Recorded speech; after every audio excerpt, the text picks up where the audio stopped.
And we are back once again on the Cowboys Report. Tom Downey here with even more training camp news, notes, takeaways, and everything else in between following the conclusion of Wednesday's practice.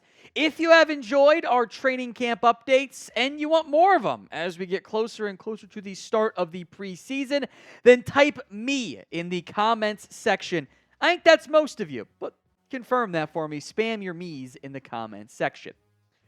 First up, injury notes. That's at least going to raise a flag, maybe not a massive red flag. Eric Kendricks has a back injury of some sort. Todd Archer saying it was tight. There's a very real possibility that Eric Kendricks went to bed out in Oxnard and woke up with a sore back because he slept on it weird. That's what happens when you turn 30 as someone who has now turned 30. So he was out. They gave Damian Wilson some extra reps at times. Seems like it's of low concern, but this is what happens when you get old. You are not the same, level of injury avoidance you were in your prime. And Kendricks has missed time. In fact, he's missed at least one or two games, each for all but one of the past 4 seasons. So you're going to just have to potentially deal with that. So it is July. They're off tomorrow. Hopefully he's back out there Friday, Saturday, but that will be something I think that's going to have to be monitored for Kendricks. All right, over to some training camp observations. I'm going to merge my first two together. Both yesterday for Guyton and today, and especially today for Micah Parsons, those two guys were dominant out there. There's no way around it. Micah Parsons, remember last year where it was like, wow, Micah's destroying camp and making life hard on the offense? That was him today.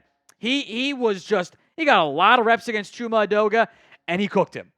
Just constantly winning, making Edoga look dumb in the positive way for Micah. He was the Micah that we would normally expect. Now, the few times he didn't clearly win those reps, most of them came against Tyler Guyton. He was, I think, probably better Tuesday because he got more reps with the ones, and then didn't get as many reps with the ones today.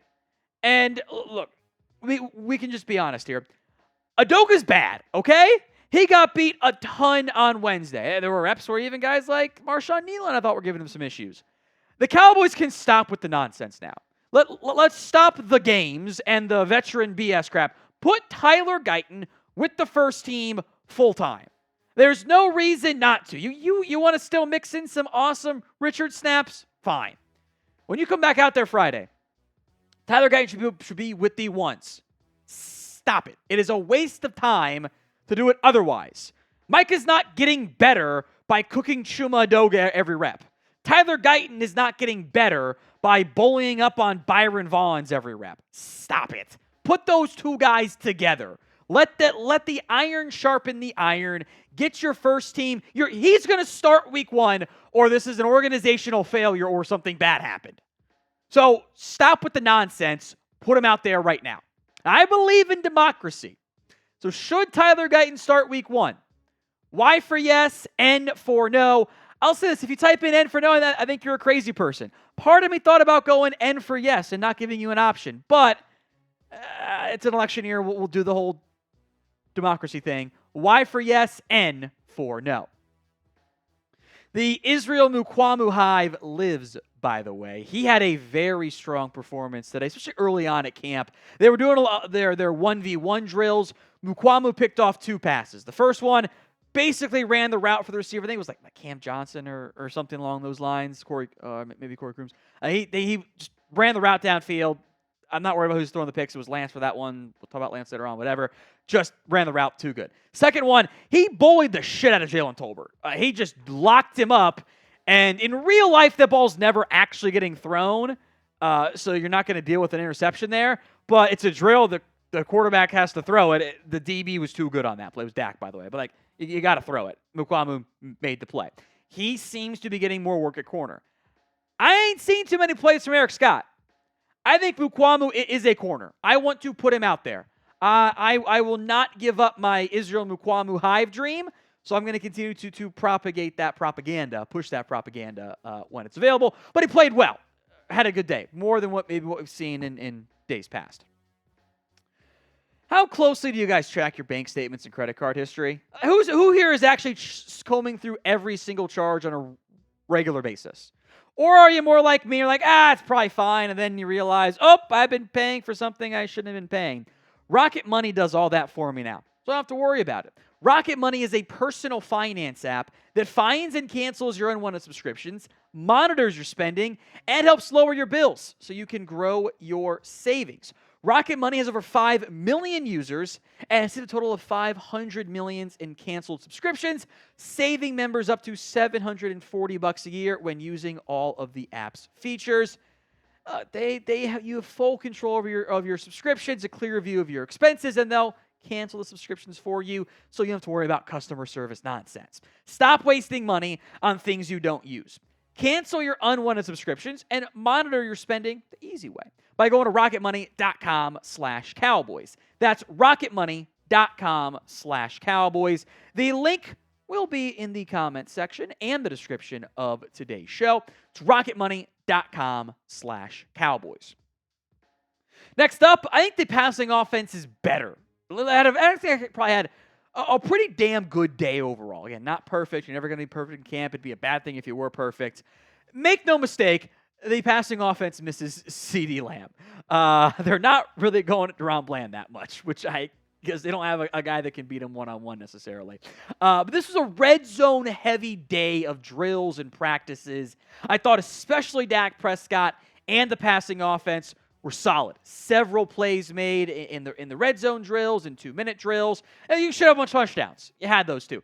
Jalen Tolbert had multiple TDs. Jalen Brooks had a TD. Brandon Cooks, Jake Ferguson. Luke Schoonmaker had one on a seam shot. We got a David Durden sighting with the ones. Yeah, how about that one? Kevontae Turpin had one. Rico Dowdle got a rushing touchdown. So this is all first team, by the way.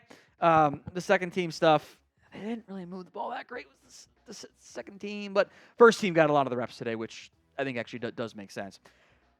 First team looked good. We won't see much of them in the preseason. We'll see a lot of Trey Lance, who we'll get to here in a second. We will have our first preseason watch party, Cowboys against the Rams, on August 11th. So if you haven't already, now is the time to subscribe. We're going to have a great time for our preseason watch party. Hit that sub button so you don't miss out. Number 4, not really in order, we have to talk about Trey Lance. It's not great. There's no way around it.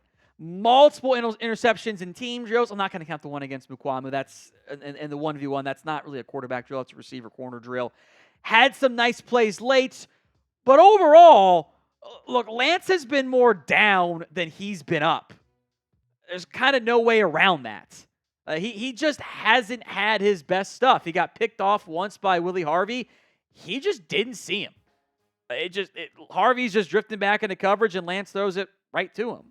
And it's not a good thing. And I'm not trying to bury the guy. I don't want to be overly negative, because it is early in camp. And there's plenty of time to kind of course correct and right that ship and get, showcase that potential and do more than just looking really good when scrambling. But I've already seen a lot of maybe he's just a gamer. Guy's not even August yet, and we're like, he's a gamer. That's not a good sign. That applied to Dak. He was a bad practice player for years. Now he's not, but he was more than he was a gamer. We're really banking a lot on that if we're hoping for Lance to even win that quarterback 2 job. If the season started right now, Rush has outplayed him. Rush should be QB2, and that was the goal I was aiming for Lance. So I am worried here. So what is your panic level over Trey Lance? It can be honest with you. It can be high or it can be low. 1 to 10, though, is your scale. So sound off for me in the comment section of today's video. 1 to 10 is your scale. All right, Willie Harvey. I thought he flashed today. Maybe got some more playing time with Kendricks out a little bit there. Had the really nice interception, just drifted back into coverage, and Lance never saw him, picks it off. Harvey's got, I think, the chance to make this roster. Assuming Kendricks is fine, it's Kendricks, Overshown, Clark, who's also, by the way, he looks more comfortable. I think not having to be linebacker 1 is probably a good thing for Damone Clark, by the way. Maurice Leofau is going to make this team. Harvey Wilson can fight for linebacker 5 and maybe 6 as well. Mike is continuing to get kind of moved around in a bunch of different roles and situations. They're going to kind of not make it obvious where he's coming from necessarily every time. But I think a Willie Harvey flash is probably a good thing, and we'll see if that continues. But Cowboys off tomorrow. We'll be live to break down more Cowboys stuff, have some winners and losers for you. You might see a few of those names on this list here, on that list as well.